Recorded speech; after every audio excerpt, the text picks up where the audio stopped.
உலகை எழுப்பும் ஞாயிறு அங்கே குடியிருப்பான். அவன் ஆனை முகத்தனின் அடியவர் மனத்தில் ஒளியாய் வந்தே கொலுவிருப்பான்.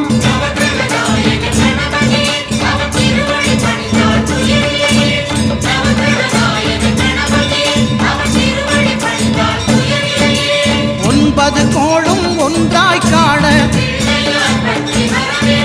அங்கு கற்பகம் என்னும் கடவுளின் மெய்யில்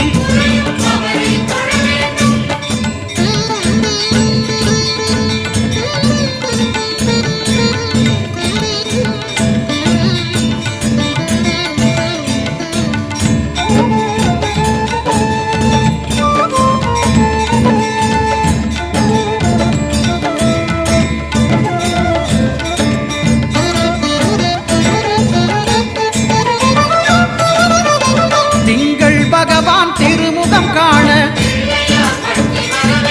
அங்கு கற்பக பெருமான் தொப்புள் குழியில் திங்கள் பகவான் திருமுகம் காண